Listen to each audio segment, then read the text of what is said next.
Hi, this is Juliet Nail with Blue Republican Minnesota, and I'm here with Heather Johnson, the U.S. Senate candidate for the Libertarian Party of Minnesota. Hi, Heather. How are you doing? I am well. Thanks for having me. How are you? Pretty good. Thank you. I want to know a little bit about your candidacy for the 2014 cycle. Why are you seeking office? Actually, I was asked to run from a number of people within the party and supported by family and friends. I believe it's very important to challenge the two-party system and utilizing third-party energy, which is really building within the state of Minnesota. Myself and other people are hoping to break the gridlock in D.C., challenge crony politics, and corruption in government. Well, and in some ways, you're a non-traditional candidate. You've got a lot going on your plate. Do you think that helps you or that hurts you? It depends on the voter, and that's going to come down to voter choice. In some ways, it helps me to relate to a lot of people, being a single mother, returning non-traditional student. I write. I've worked in a variety of industries, including security, post-closing mortgages, suitability, quality control, and even retail employment. A lot of people can relate to all of those things.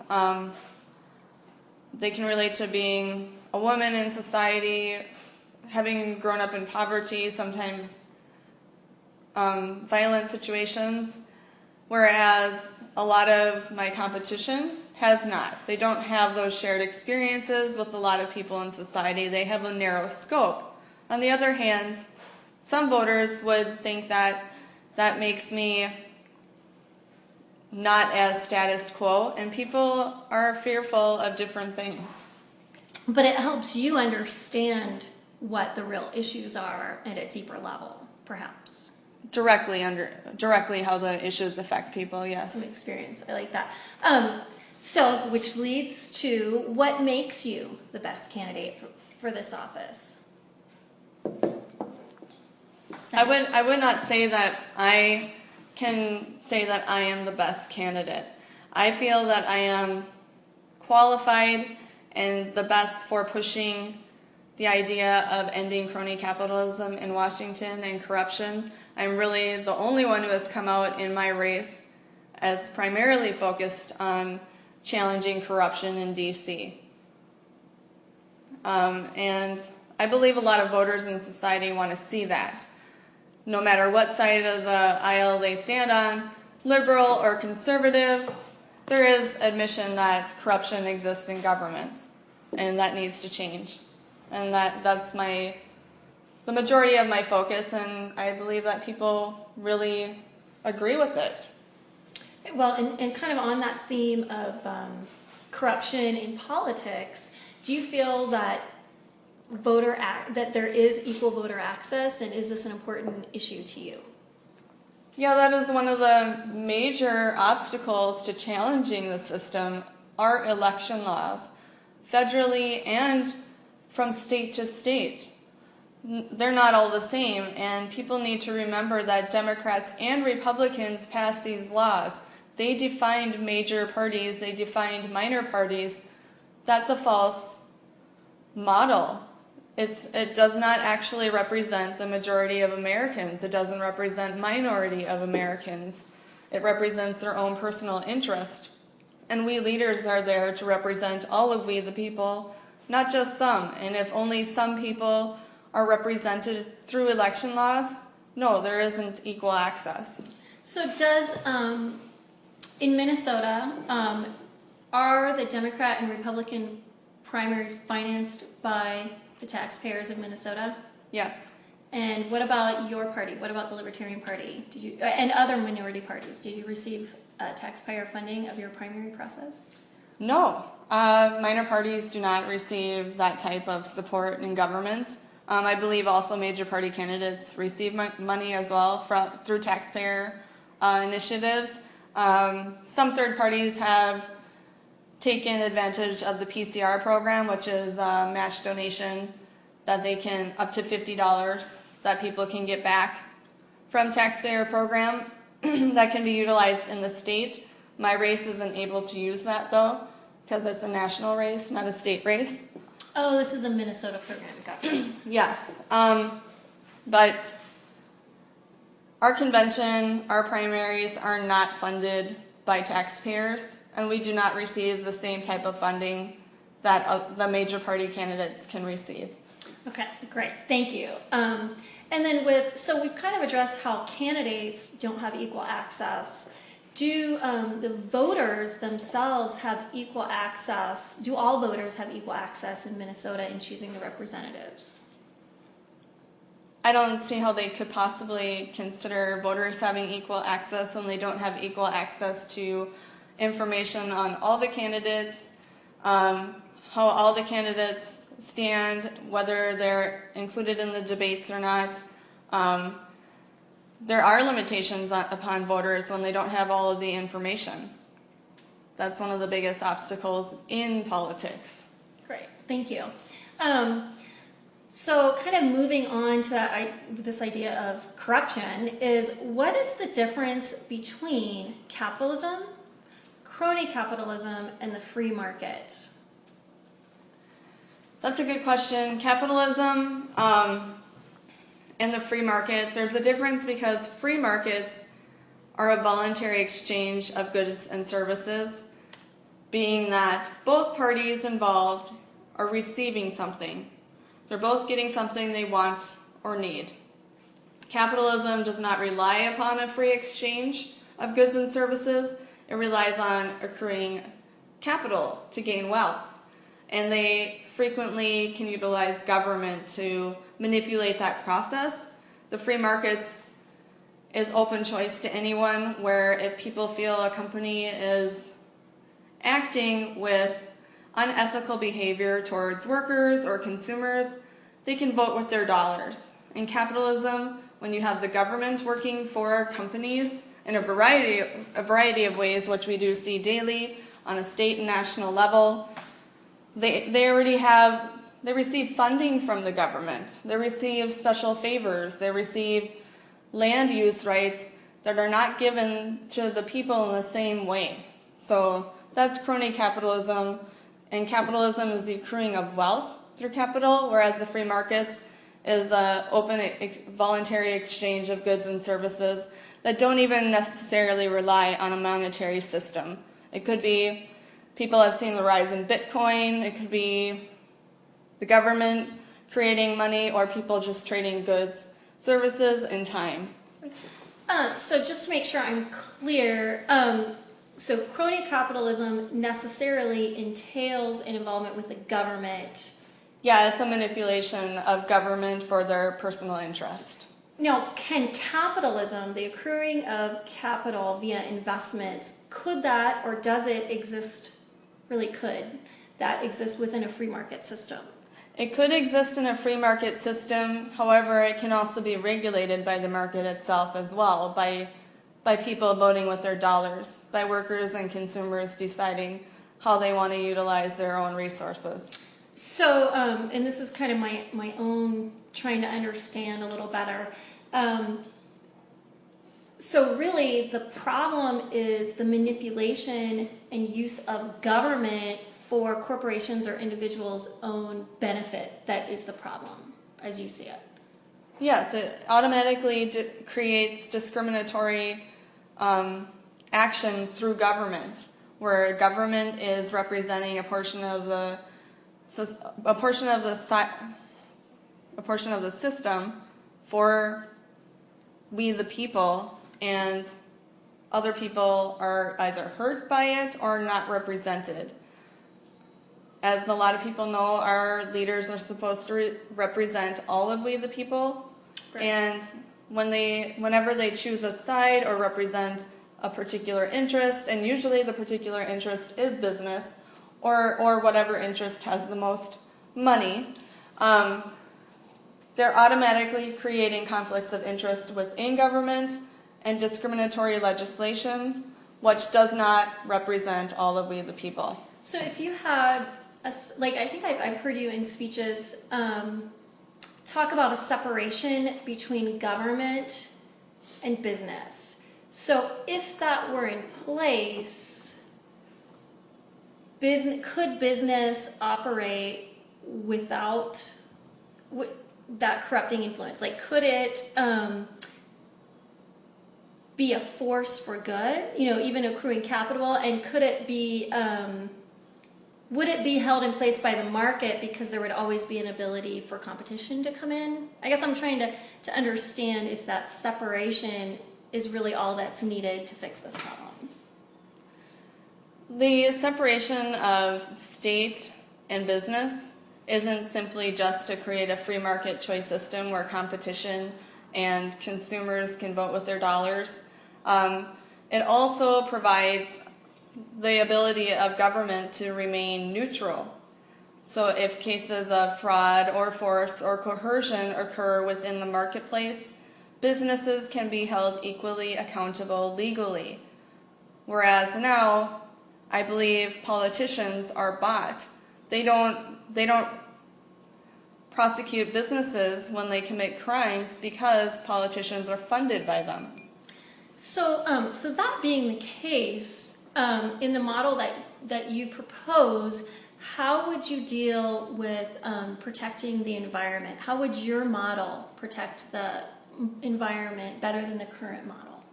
That's a good question. I think the current model does attempt to protect the environment, but I believe it still really provides ways for business to prosper no matter what they do to the environment. So if, say, an oil company does not take every precaution to avoid oil spills, and they have an oil spill, taxpayers are on the hook for cleanup. And not only are they on the hook for cleanup, people's land, waterways are contaminated. They can't be used. So they caused a harm towards people, the environment, directly and indirectly, and they're not being prosecuted or held fully accountable for that. They're not being held fully accountable for cleanup and restitution for damages. And that really needs to happen in government. So in your proposed system, what would that look like? And has that ever been done before? I'm not sure that they've ever fully held any corporation accountable for damages to the environment and people. I can't recall a single case. However, I do know, for instance, with Enbridge's pipeline that flows through Michigan, they had an oil spill in 2010, which is actually still in the process of being cleaned up, and that has cost $1 billion so far, and Enbridge has not been penalized for that.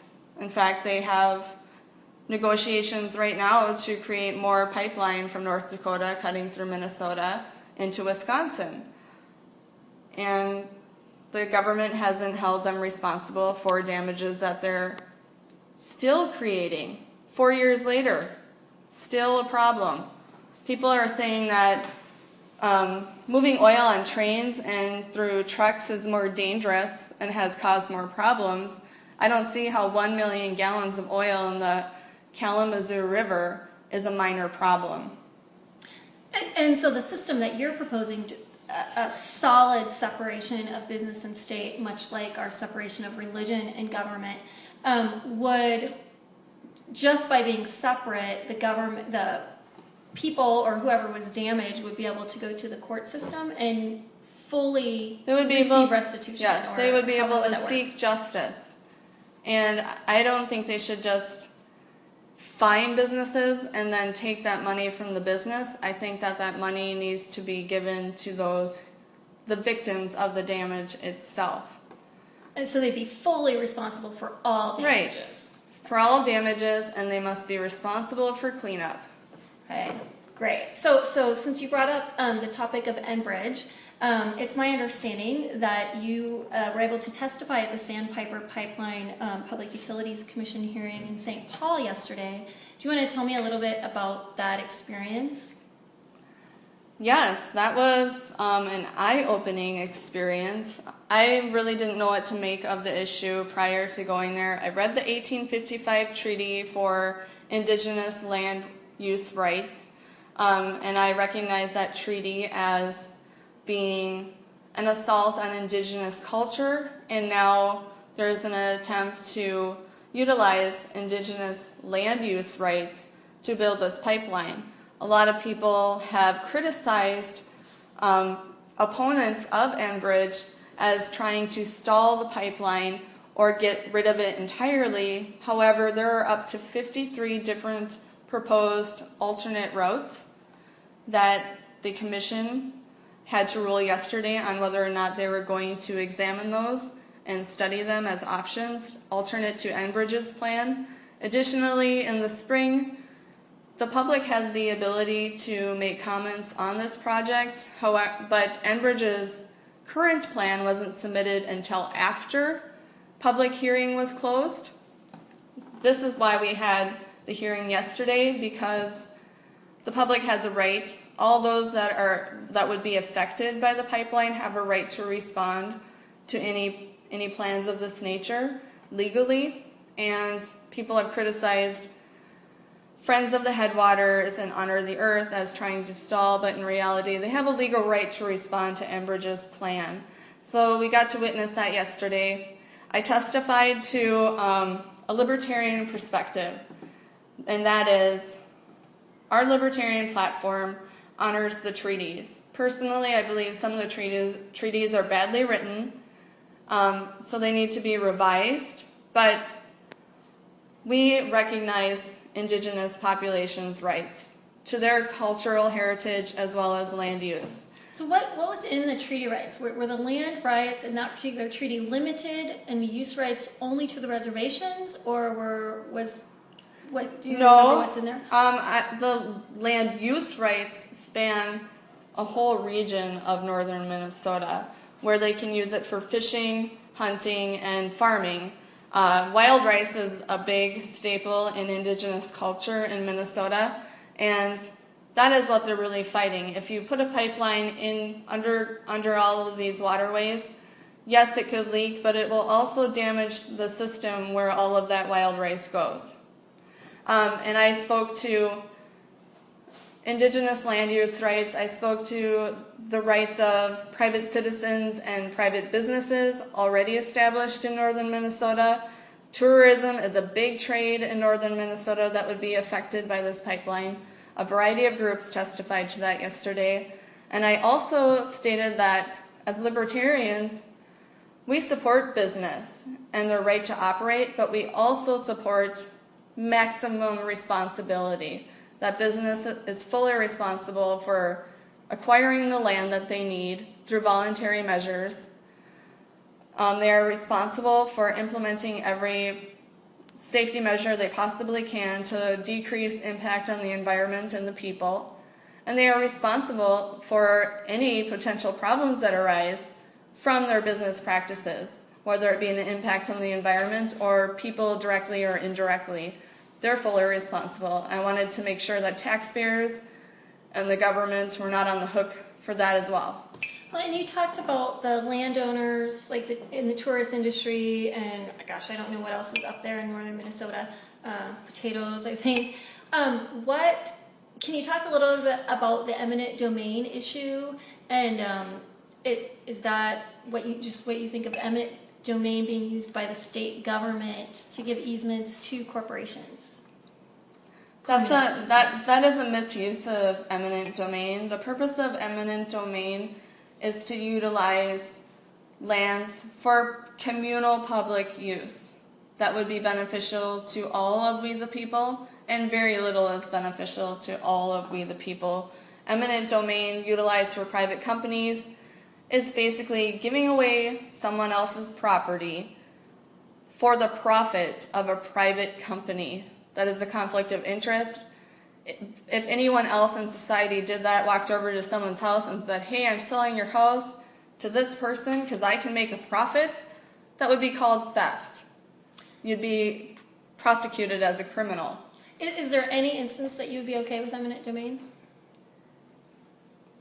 I can't think of a single instance where I would be okay with eminent domain just being utilized to take property from people. It should be voluntary. If people want to donate or sell their land to a business or the government, it should be through a voluntary effort at fair market value price. Okay, great. Thank you for your perspective on that. So kind of this theme of government and corporations working together, what is your position on corporate subsidies? There are a lot of people who criticize programs to help the poor, but one type of program that helps corporations are subsidies, farm subsidies, and bailouts. I disagree with all of those things. Businesses, farmers, they have a right to operate. They have every right to procure whatever land that they can legally and voluntarily. And to conduct business, they do not have a right to become a burden on taxpayers and the government for their personal benefit just because they provide jobs. Jobs are important, but that would be regulated just as easily through the market and consumer and worker voluntary trade exchanges of goods and services. No, that makes sense. And I may be jumping around a little bit, but since you mentioned kind of kind of poverty entitlement programs, what do you think of those programs and how would you improve them? Similarly, programs that are created to supposedly help impoverished individuals or vulnerable adults and children often create lifetime dependence upon the system. It never really gives them a chance to become independent, productive citizens participating in society just as other people get to participate, the middle class and the wealthy.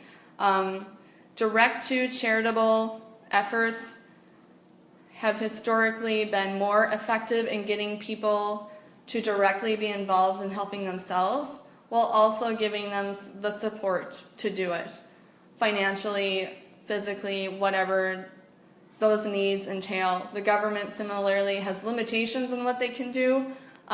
Private citizens, helping private citizens, have so many different solutions they could utilize that more people can be helped very specifically to what they need, whereas the government has a certain set amount of programs and they apply whether someone needs them or not. It's inefficient. Additionally, these programs are for profit, whereas private charities, if their goal was to make a profit, that's not really a charitable act. It's not a non-profit organization anymore. It's a company. What do you mean for profit? How is it for profit? Welfare is administered by private banks and companies. And private banks and companies are for-profit entities. They're not going to administer welfare without getting some gain from it. Wow, I actually did not realize that. There are a specific list of banks that help to administer some of these welfare programs, and there is no way they're not gaining something from it. They're for-profit institutions. They're either going to be gaining tax breaks or direct business from it. Wow, that's really interesting. So you're not necessarily against a government safety net, or at least in the short term, to ensure that the vulnerable are taken care of. The way the government has implemented safety nets has created profits for certain select banks and companies. Additionally, with ACA, many people aren't aware that Minnesota already had medical assistance and Minnesota Care that was more effective and less costly for vulnerable adults in particular. I've spoken to a lot of people in the vulnerable adult community who are saying that their spend down is far greater than it was prior to ACA. They are not actually getting the medications that are prescribed to them by their doctors because ACA insurance is saying they do not need them. I do not know how an insurance company should be dictating what a doctor recommends for a patient to have. That's just, so would you, so I'm understanding that your solution you believe should be voluntary and coming from citizens, and that makes sense as we've had a history of Catholic hospitals and other charitable hospitals. I believe that we the people are part of the government. We're the biggest part of the government and entrusted with the largest amount of power, and therefore it is our responsibility and duty to meet all social and economic needs. One, it preserves personal liberty for every individual, and it keeps government able to maintain neutrality when they do need to mediate in cases of criminal activity, whether it be a charity, a company, or an individual. They need to be able to indiscriminately mediate cases of fraud, mediate cases of force, mediate cases of coercion without having any bias. That is not happening in our government system today. Therefore, it is up to we the people to literally physically get involved. And I know that people respond much better to social interactions face-to-face than they do through some dehumanized tool. Government is not, it's a tool. So how would you as a candidate, because the solutions that you're suggesting are not within the realm of government itself, so how would you, either as a candidate or as a United States Senator, how would you bring about that transition to a voluntary protection of the vulnerable, and how would you inspire people to make that happen? Because there's no, what you're suggesting, there's no force saying you have to care for your poor neighbors. No, but interestingly, historically, prior to public assistance programs, people did do exactly that. Anybody who has ancestors that immigrated to America prior to the 1930s and the institution of public assistance can testify to the fact that if they're alive, they clearly had people that were supporting each other in society. It was very commonplace for people to all go and help one another on a daily, weekly basis. It just was a part of our social life, people going out and helping people. And it could have been as simple as helping people harvest their crops. People would go around from farm to farm and help each other. People would go around from farm to farm or town to town and help each other when they're sick. It's not that difficult to implement that today. We have so much government regulation upon charity and what people can do to help each other.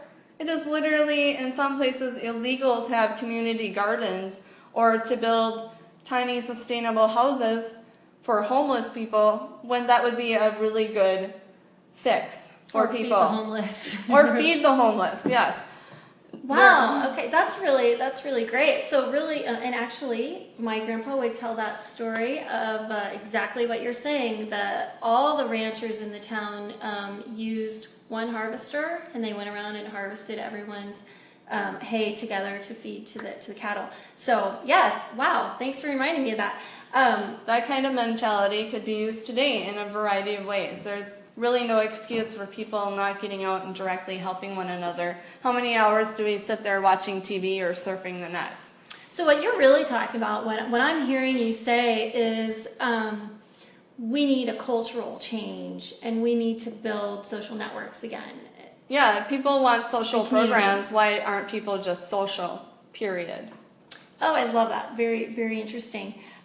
So which kind of brings us to an interesting topic. You've talked a little bit about poverty. How do you think that interacts with the prison system? So I'm going to kind of hit this at two angles. So well, three really. We're going to look at, I want you to look at the prison system and the way it's been privatized for profit. But also, what about our laws? Like, why are there so many poor people in prison? Okay, that's a big topic. Yes, our prison systems are privatized. Private companies require profit to maintain business. What really feeds that primarily are minority groups and impoverished people. And there are a lot of crimes without, as we know, without a victim.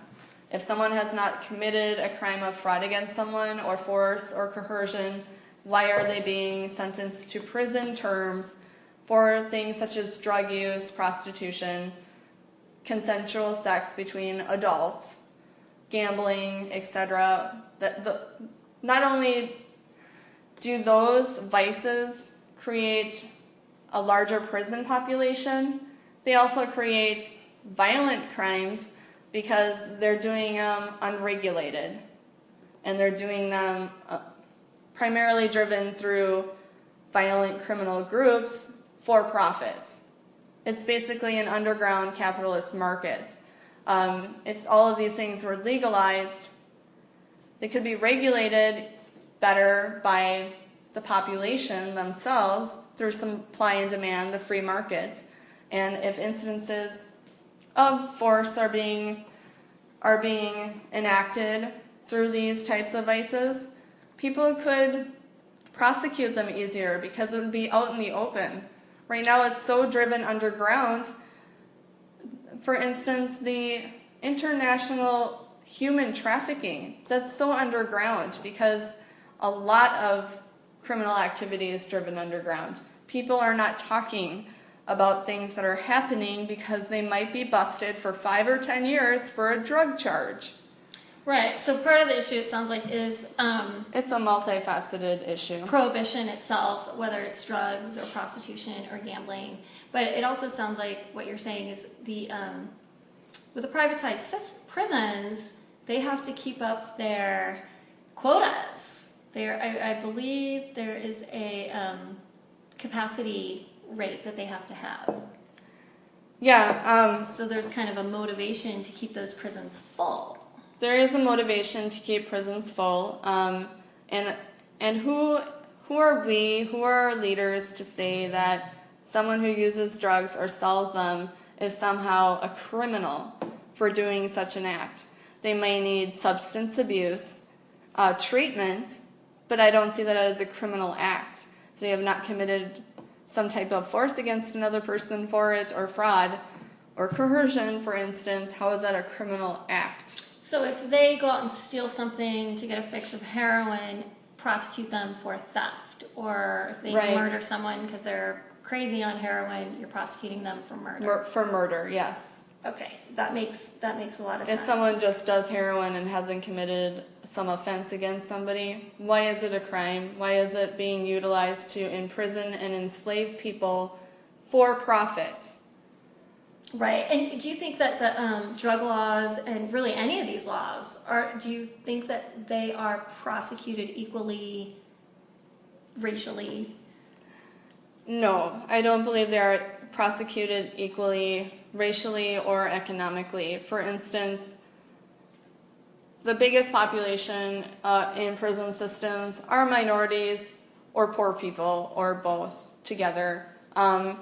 Clearly, people who are wealthy, who have been busted for drug charges, have not faced the same types of prison terms that minorities and poor people have faced.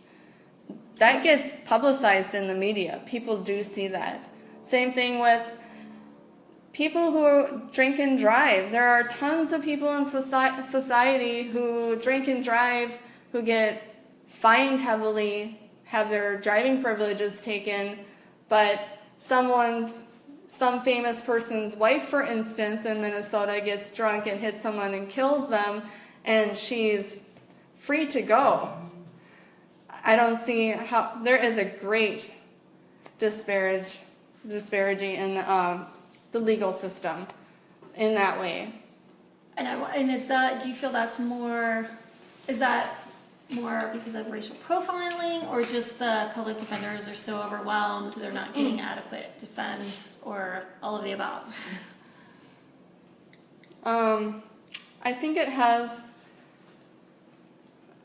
it's probably all of the above, to be honest. Some of it's racial profiling. Some of it is people automatically assume things about other groups that aren't necessarily true.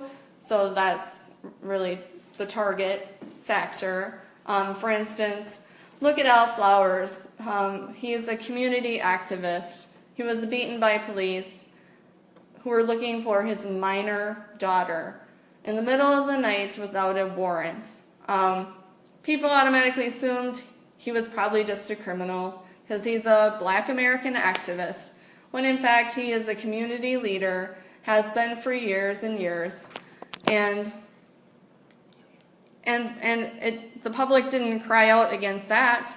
You know, that hasn't been widely publicized. Right. So no, that makes a lot of sense. All right. In fact, let's take a break and we'll come back. Hi, I'm back here with Heather Johnson, the U.S. Senate candidate for the Libertarian Party. And I believe where we left off, we were talking a little bit about poverty and racial prejudice within the judicial system. Tell me a little bit about your take on the civil rights movement in general and civil rights legislation. Well, the civil rights movement was fueled by people. That's an entirely appropriate use of the people to get something that they should have. Civil rights legislation that has resulted from the civil rights movement since the 1960s, I believe has created some discrepancies in equality within government. A lot of people, I believe, mistake equal outcomes for having equality. Equality is having the same type of representation under the law, no matter who you are. The same right to having our leaders defend your inherent natural right equally. Nothing in life can guarantee everyone will have the same outcome. There are so many variables to everyone's experiences in life and existence that are out of human control that we cannot guarantee equal outcomes. And that isn't really equality. Equality is having the same type of representation in the law.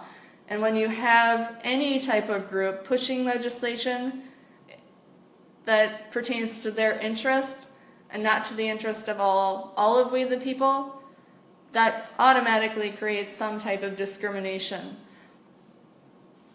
either through reaction to the law or the fact that the law only represents a portion of society itself.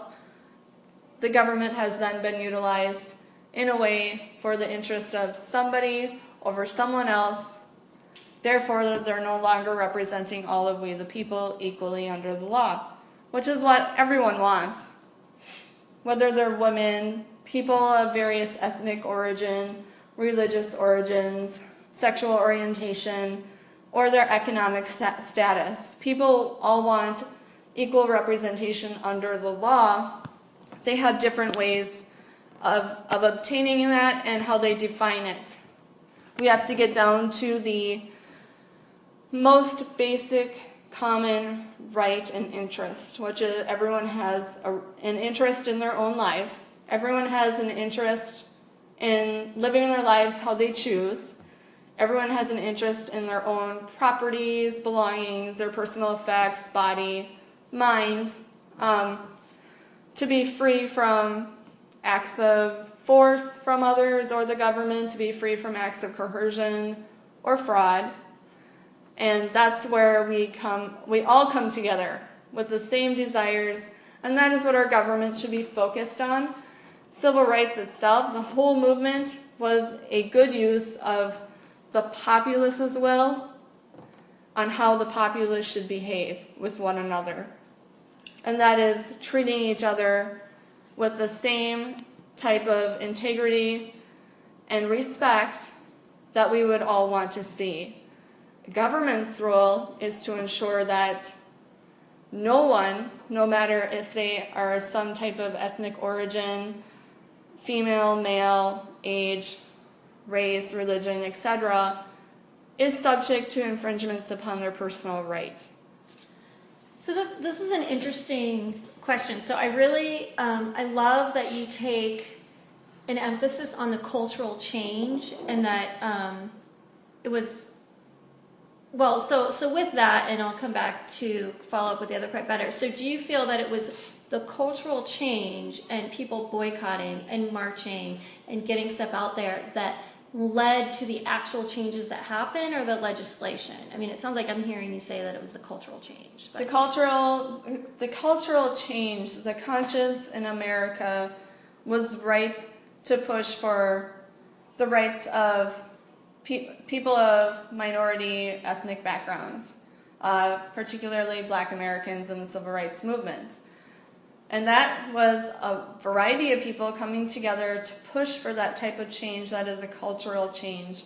Legislation that went through, we know desegregation, we know that the ban on slavery during the Civil War was part of the result of the Civil War, which is a different topic, but somewhat related as far as civil rights in America. You know, libertarians are frequently accused of protecting racists.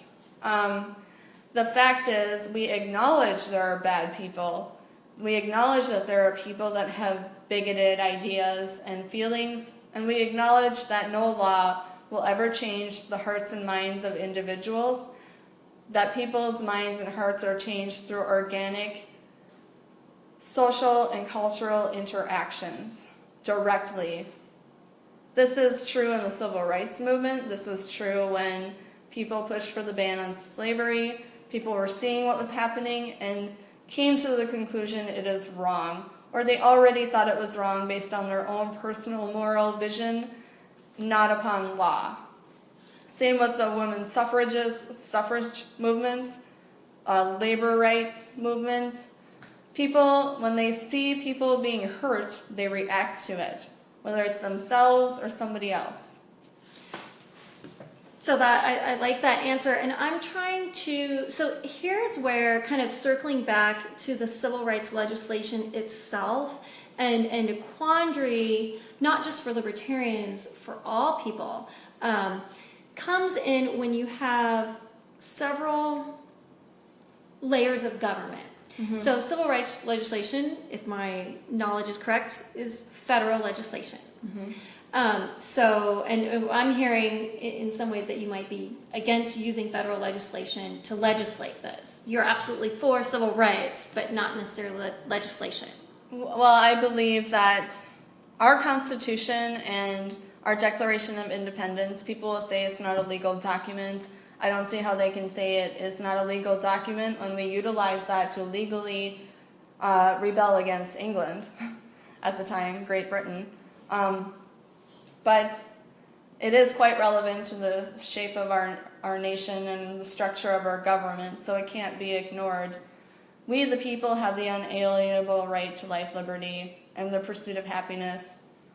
To many, that means property. So it's already in there. It's already in there. Everyone has that equal right. It doesn't matter who you are. It doesn't say we, the men of the white men of the world, or of the U.S., we the white rich men of the U.S. It just says we the people. So, okay, so if I'm understanding right, if I'm understanding right, then if we followed the Declaration of Independence, even with the word man in there, it actually means man as in all humanity. Yes. And the Bill of Rights, that if we actually enforced that, it would that already, would already entail yes. civil rights legislation. Yes. So it's already there. So it's not that you're against civil rights legislation, it's that our Constitution already provides for it. Yes, there should be enforced and held accountable. Yes. Okay.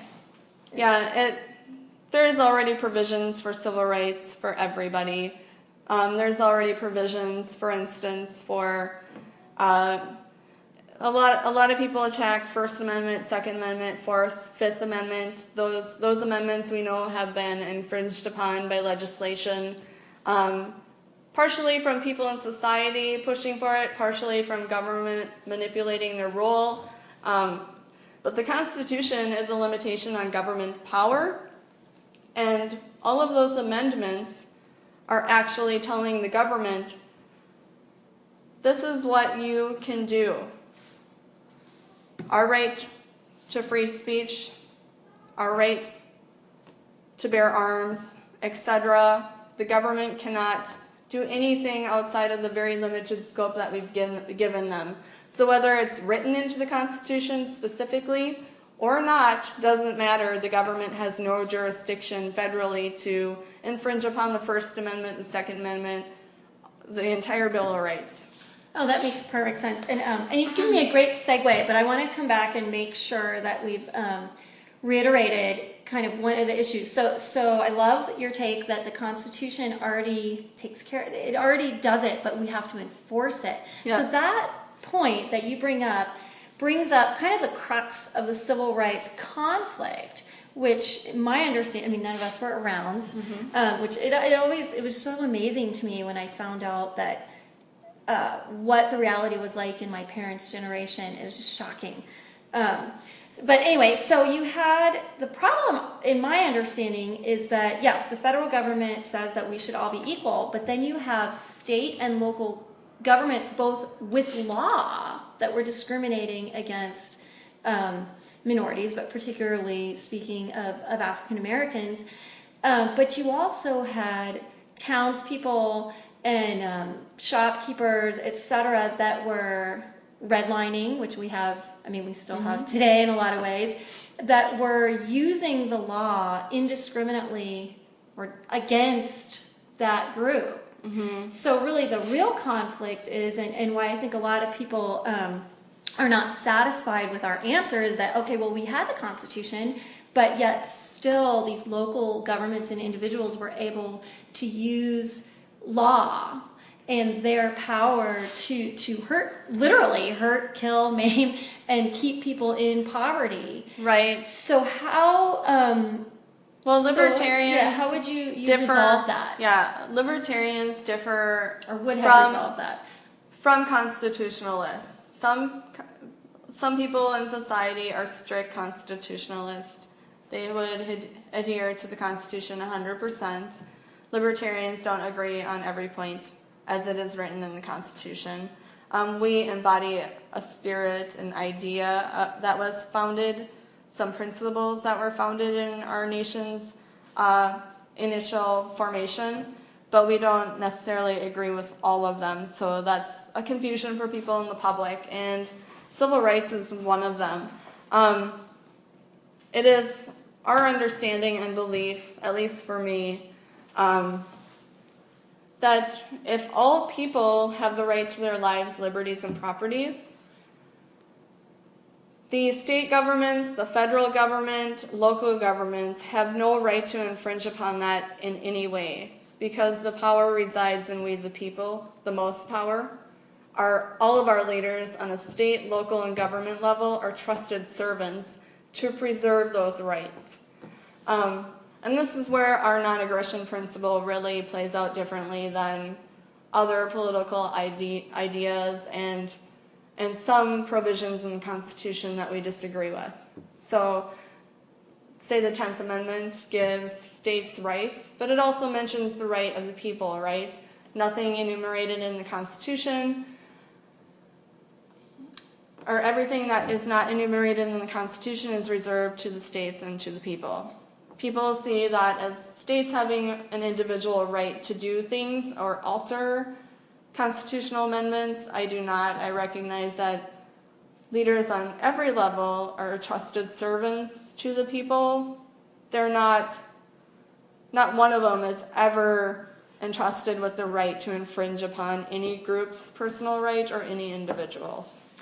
So, and I'm just going to see if I got this right. So in some ways, the Declaration of Independence may have supremacy over, like, the parts of the Constitution that describe the rules for slavery, for instance. Yes. So that would be supreme over that, and that was obviously a mistake, which shouldn't have been in there, which we did correct with amendments. But then with the 10th Amendment, so if the in your view, if the Constitution, so states have states' rights, but because the people are also mentioned in the 10th Amendment, the people are supreme over, and the non-aggression principle, which means no ability to be violent, and I think you use fraud or coercion. Right. That if the states have an unjust law that violates that personal ability to life, liberty, and pursuit of happiness, then the people always reign supreme, whether it's over the state or over the or over the federal government. Yes. So I get your theoretical. So in the case of civil rights, and this is the last question, I promise.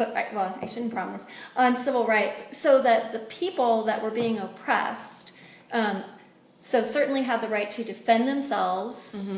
Yes. But also had the right to seek justice.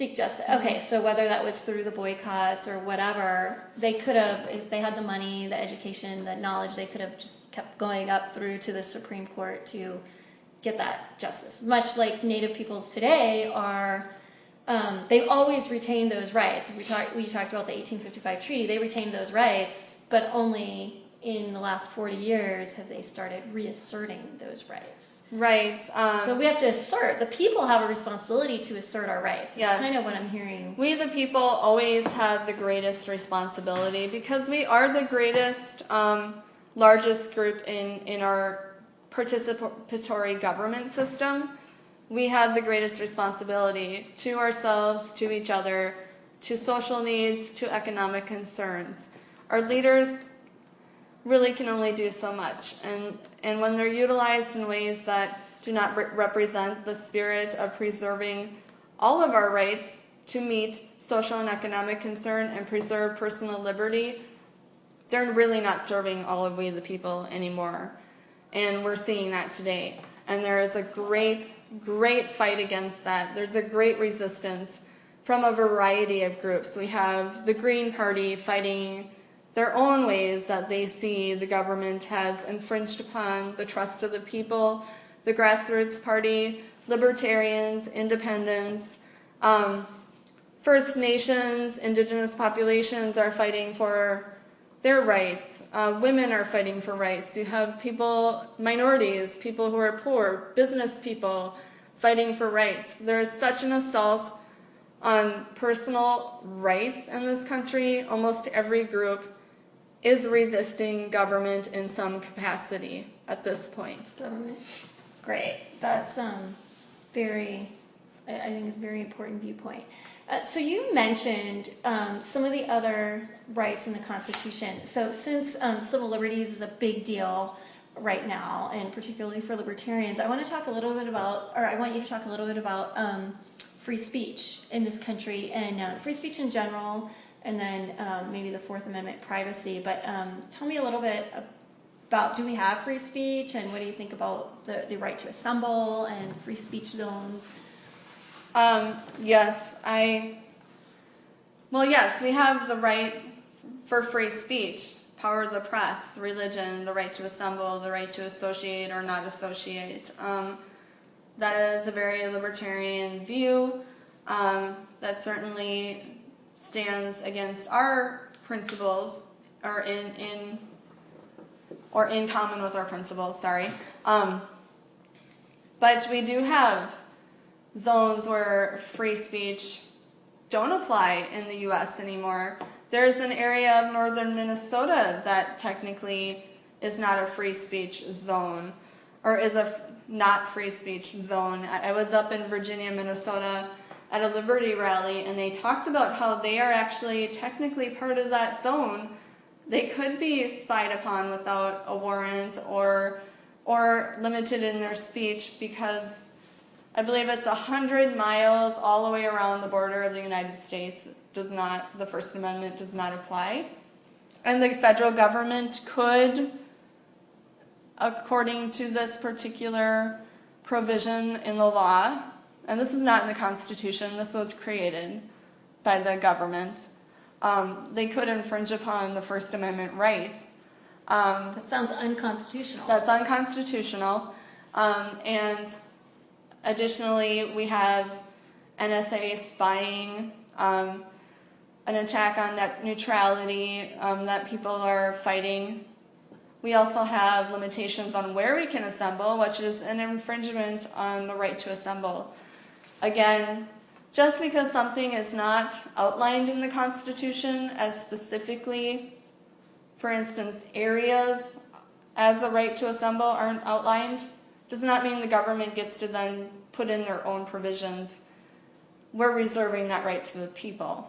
Right, so on where to assemble. So if we go to, if you're speaking, for instance, and some people are protesting you, so I'm assuming that you would support their right to be able to protest you and be wherever they are in the crowd and not delegated to a 10 by 10 box a mile away, which I've been told sometimes actually happens, like literally a mile to 7 miles away.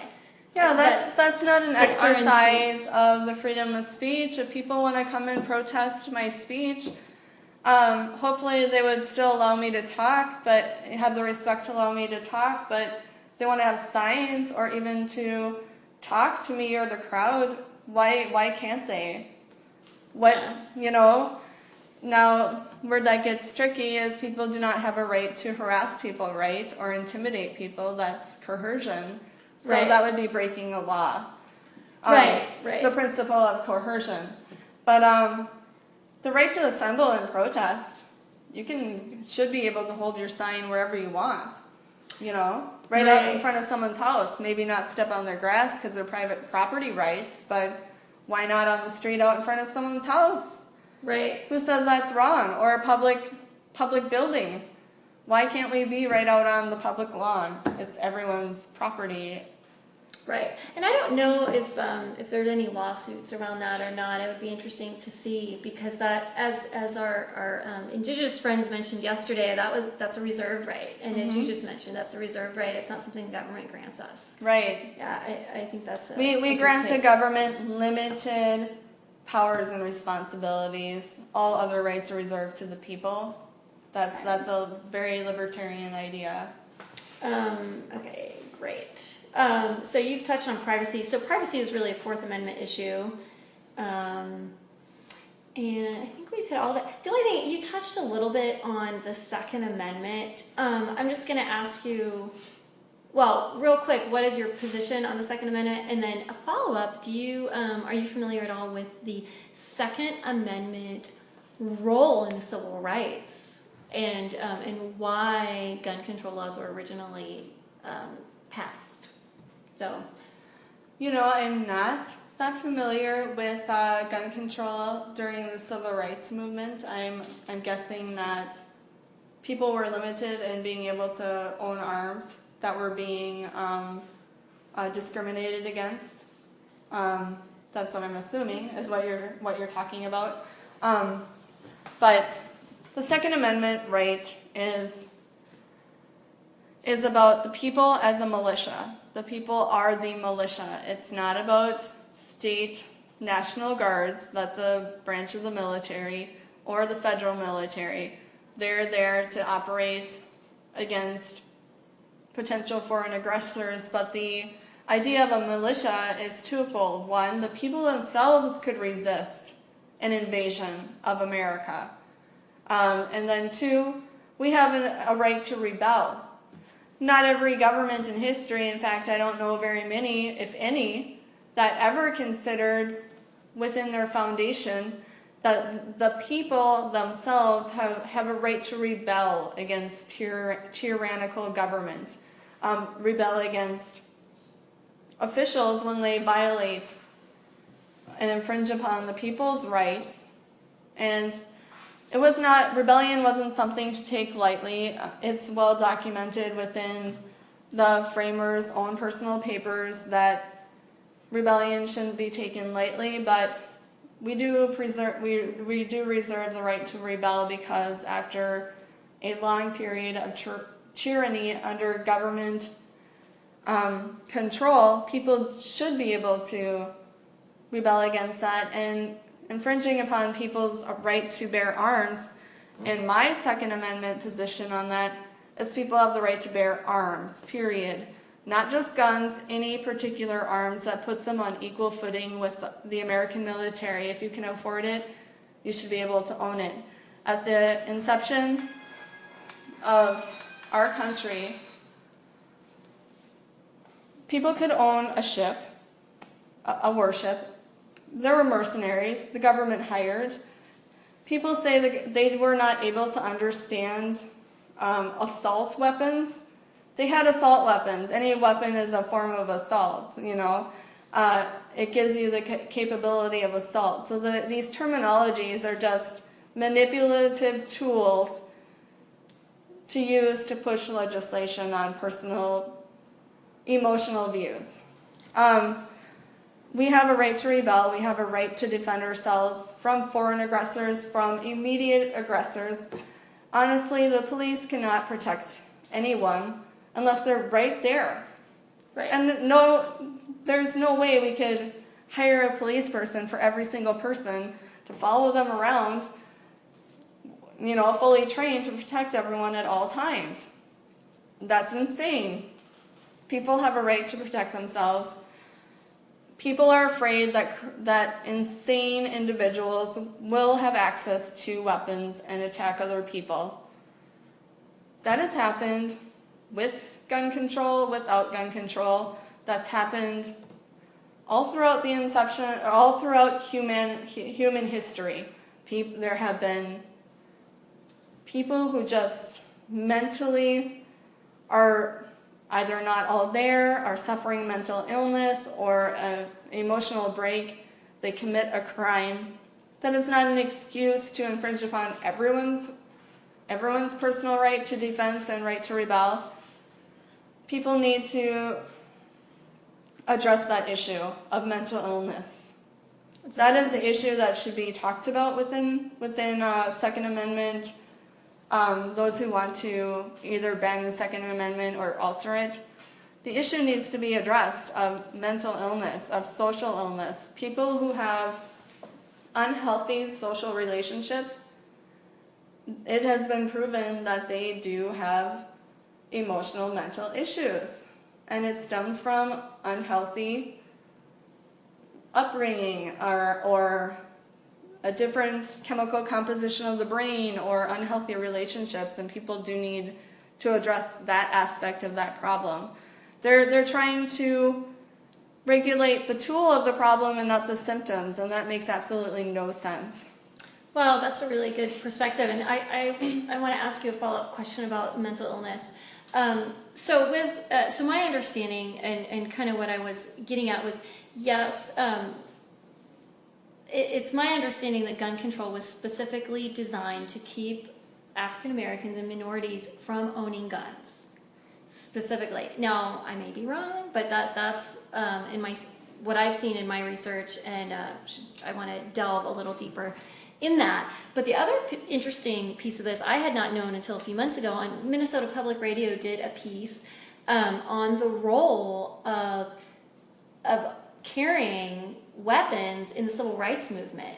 That part of the success of the civil rights movement, it was the cultural change and the boycotts and all of that, but part of it was these guys were carrying. They were carrying, and they were protecting themselves, and they were protecting Martin Luther King. Now, at one point, Martin Luther King became a full pacifist, and he chose not to carry anymore, but there were still people around him carrying, yes, with or without his knowledge.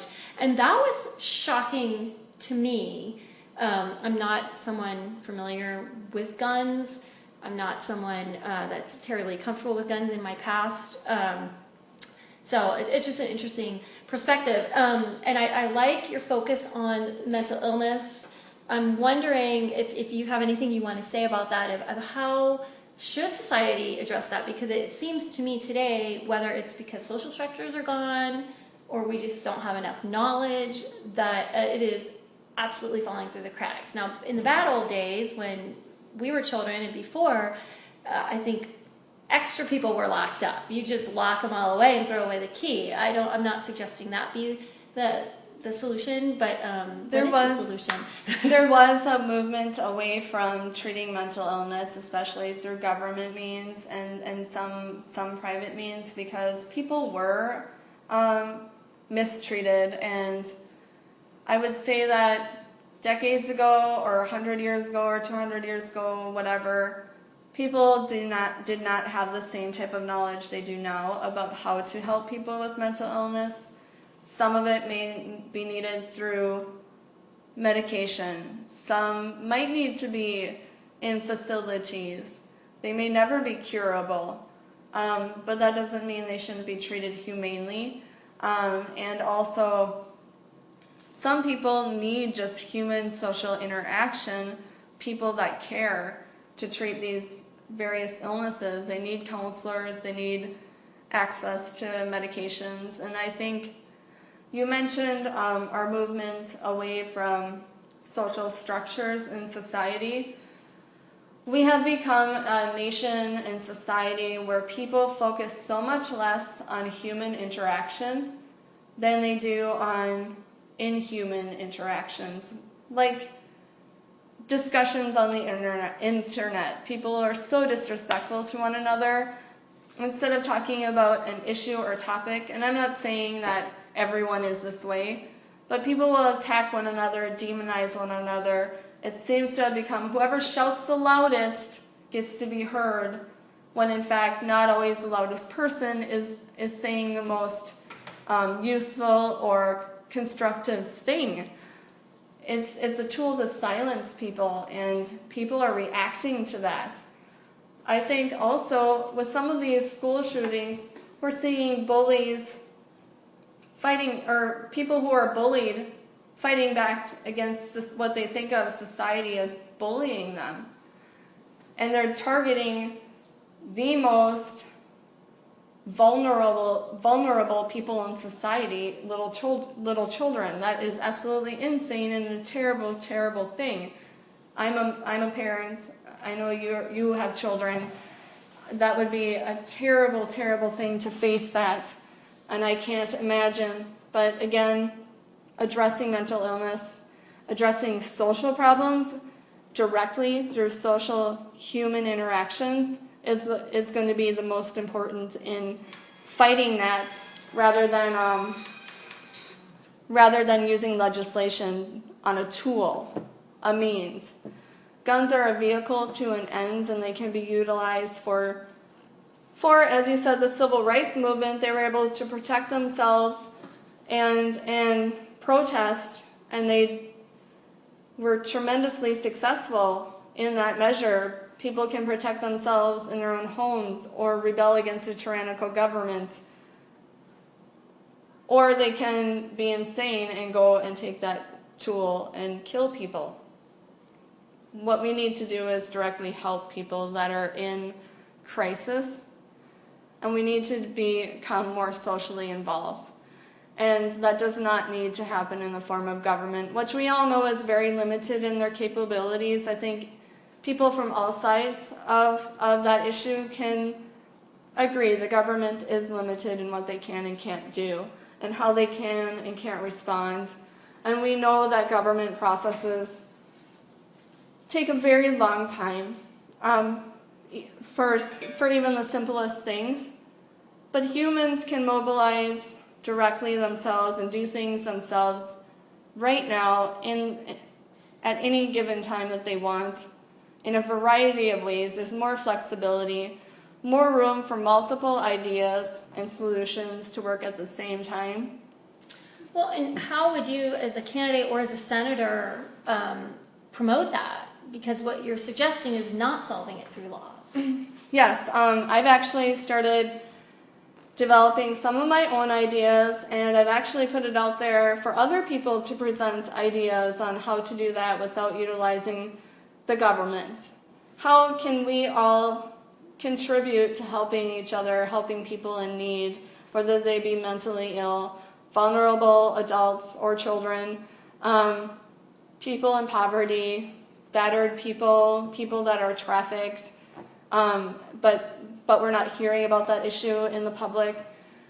How I have some of my own ideas, but it's going to take a lot of people and a lot of ideas for us to meet all of those needs, and very specifically to the person that requires help. government isn't meeting that for people. I think everyone can admit to that. Not everyone is being helped that needs it, because government, again, is limited, but we in society are not. So I have some of my own ideas I've collected and written about. I have some ideas from other people. And I think that, you know, if elected, I'd have a platform to be able to organize within the communities, and I'd directly get out there. That's my intention, and I'd hope that other people would do that too. So it sounds like your role as a senator, as a United States senator, would be, rather than to have government solve the problems, to reach out to nonprofits and community groups and to the affected communities and stakeholders themselves. Right. And facilitate that discussion. Yeah, and action. But so your role as a senator would be as a facilitator and a promoter and creating awareness. I would lead, you know, I would help to lead the discussion and action, and then, you know, the people can utilize some of my ideas, put in some of their own, and create. Part of it would be networking and building bridges between those with solutions and those in need. And those in need can actually be participatory in helping themselves while others are helping them and gain the social interaction they need. And must be. Yeah. And humans are social creatures. But government is not a good tool for social issues. It's because it's not a human entity. It's a tool that we use, but it's not the actual interaction required that humans need.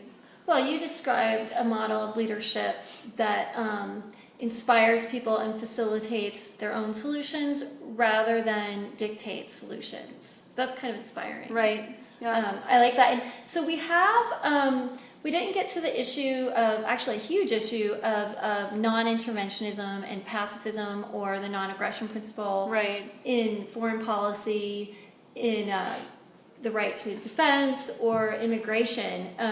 Do you want to address that a little bit now, or do you want to come back another time? I will touch on that a little bit, but I would love to talk again in the future, because there was some other things that we were going to discuss we haven't gotten to yet. But I believe that, well, the Libertarian non-aggression principle is that where you do not use force, violence, you do not commit crimes of fraud or coercion upon other people for your own self-interest or the self-interest of a group over other individuals. That's criminal, unethical behavior. We feel that it's an assault on other people's liberties and their own, and on who they are. It could be an assault on someone's culture or their sexual identity or their religion or economic status. And we don't discriminate based on whether someone's rich or poor or middle class or white or black or another of another ethnic group, or women or men, or, you know, or and so on. We just see it as, you do not harm other people. You do not commit crimes against other people, and if you do, then we have a right to defend ourselves, and you have a right to defend yourself. But using the government and what is happening in government with foreign policy, we have conflicts that are fueling companies and their bottom line, really, and the political agenda of politicians. It's not really serving humanity. It's not spreading peace. You can't spread peace through warfare. Are you kidding me? So the means do not justify the ends. Right. So aggression is only for self-defense in your model. Self-defense, defense of the nation when someone has attacked, but not as a means of enforcing your will upon others or other nations, or for profit. Right. Okay, well that's awesome. Is there anything else that you'd like to leave us with today? This was really great. I wanted to thank you for having me over to talk, and I look forward to speaking with you again. Great, thank you so much for coming, and good luck in your candidacy for U.S. Senate.